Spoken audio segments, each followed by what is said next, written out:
اچھا، مخصوص ایام اور مہینوں کی فضیلت کے حوالے سے میں نے یہ دیکھا ہے کہ جو سوشل میڈیائی قسم کے مفتی ہیں اور سو کالڈ اسکالرز ہیں وہ بڑے ابہام پیدا کرنے لگے ہیں، اور اس سے لوگوں کے ذہنوں میں بڑی عجیب سی ایک سچویشن پیدا ہو گئی، جناب یہ کوئی مہینے بھی اسلامی ہوتے جناب، بس ہے یہ یوں ہے اور ہمیں تو کہیں دکھا نہیں، ہمیں نظر نہیں آیا۔ میں چاہتا ہوں اس حوالے سے کچھ ہمارے ناظرین کے لیے ایسا جواب دیجئے تاکہ لوگوں کا کانسیپٹ کلیئر ہو جائے مخصوص ایام اور یہ جو مذہبی جو ہمارے مہینے۔ بسم اللہ الرحمن الرحیم، اللہم صلی علی سیدنا و مولانا محمد وعلی آلہ و اصحابہ وبارک وسلم۔ جی رئیس بھائی، آپ نے بہت ہی اہم کوسچن پوچھا ہے۔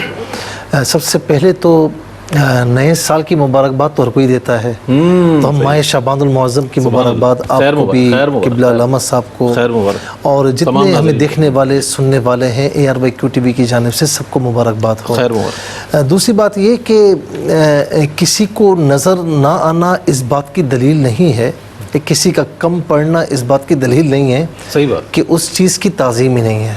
آپ نے نہیں پڑھا ہوگا، آپ کی نظر سے نہیں گزرا ہوگا، آپ کی کم علمی ہے، جی کج فہمی ہے۔ اور ہوتا کیا ہے کہ جو جس چیز سے جاہل ہوتا ہے نا اس کا دشمن ہوتا ہے، ٹھیک ہے نا۔ اب یہاں پر جو بات آپ نے فرمائی، سوال فرمایا، دیکھیں اسلام کا اگر تصور عبادت دیکھا جائے، اصل چیز جو میں بیان کر رہا ہوں، تصور عبادت جو ہے وہ کیا ہے کہ آپ کی پوری زندگی عبادت کے لیے ہے۔ بالکل۔ وما خلقت الجن والانس الا لیعبدون، یہ آیت کریمہ یہ اعلان فرما رہی ہے کہ آپ کی پوری زندگی عبادت کے لیے ہے، کوئی لمحہ غفلت میں نہیں گزرنا چاہیے۔ اصل تو یہی ہے، اصل یہی ہے۔ ہاں، زندگی کے جتنے ایام ہیں، جتنے ماہ و سال ہیں، یا جتنی بھی ساعتیں ملی ہیں، ہر ساعت ہمارے لیے عبادات کے حوالے سے قیمتی ہے، اور ہر ساعت غفلت میں نہیں عبادت میں ہی گزرنی چاہیے۔ واہ سبحان اللہ۔ لیکن اس کے ساتھ ساتھ اللہ تعالیٰ کی جو ہے وہ رحمت کا ایک مظہر یہ بھی ہے کہ بعض ایام ہوں، بعض اوقات ہوں، بعض مہینے ہوں، بعض ساعتیں ہوں، تو اللہ تبارک و تعالیٰ اسے کسی نہ کسی اعتبار سے اور مہینوں کی نسبت یا اور دنوں کی بنسبت اس سے زیادہ اہم اور فضیلت والا بنا دیتا ہے۔ کیا بات! جیسے ماہ رمضان کا انکار کسی کو بھی نہیں ہے، ٹھیک ہے نا۔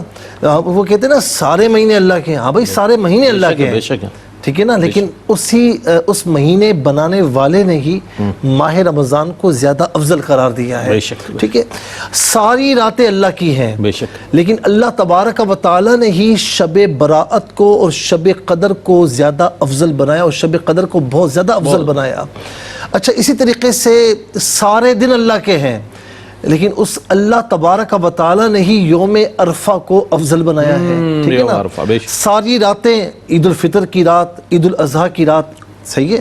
اچھا، ساری ساعتیں میرے رب کی ہیں، لیکن وہی رب کے پیارے محبوب علیہ السلام فرماتے ہیں نا، اور میرے محبوب کا فرمانا رب کا فرمانا ہے کہ جمعۃ المبارک میں ایک ایسی ساعت آتی ہے، اور حدیث پاک کے مطابق اور سیدہ خاتون جنت رضی اللہ تعالی عنہا کے مطابق وہ عصر سے لے کر مغرب تک ہے کہ جس میں جو دعا مانگی جائے رب تعالیٰ قبول فرماتا ہے۔ سبحان اللہ۔ بھائی سارے اوقات، سارے لمحات اللہ تعالیٰ کے ہیں، لیکن یہ بھی حدیث پاک میں ہے نا کہ جب رات کا اخیر حصہ ہوتا ہے، جو تہجد کا وقت ہوتا ہے، تو اس میں آسمان دنیا پر اللہ تعالیٰ کی رحمت جلوہ گر ہوتی ہے، اور پکار کر کہتی ہے کہ کوئی سوال کرنے والا ہے، کوئی رحمت کا طلبگار ہے، کوئی رزق طلب کرنے والا، جو طلب کیا جائے گا اللہ تبارک و تعالیٰ اسے عطا فرمائے گا۔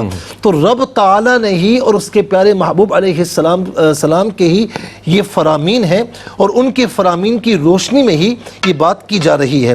رہی بات ماہ شعبان کی، اب آپ نے بڑی پیاری بات فرمائی۔ دیکھیں رجب کا مہینہ جیسے ہی سٹارٹ ہوتا ہے نا، تو ماہ رمضان کی برکات کا ظہور شروع ہو چکا ہے، خوشبو آنی شروع ہو جاتی ہے رمضان۔ اور بات یہی ہے، علماء فرماتے ہیں کہ رجب جو ہے نا بیج بونے کا مہینہ ہے، نیکیوں کا بیج بو دیا جائے، اور شعبان اس کی نیکیوں کے ذریعے آبیاری کا مہینہ ہے، اور فرمایا کہ رمضان اس کا جو پھل ہے نا اس کے حاصل کرنے کا مہینہ ہے۔ سب سے بڑی بات یہ ہے کہ حدیث پاک میں ہے کہ رجب اللہ تعالیٰ کا مہینہ، میرے آقا فرماتے ہیں کہ رمضان میرا مہینہ اور شعبان میرا مہینہ اور رمضان میری امت کا مہینہ، تو جس مہینے کو میرے محبوب علیہ السلام اپنا مہینہ قرار دے دیں تو میں سمجھتا ہوں کہ اس کی اہمیت اور فضیلت کے لیے بس یہی کافی ہے. بہت عمدہ، بہت عمدہ.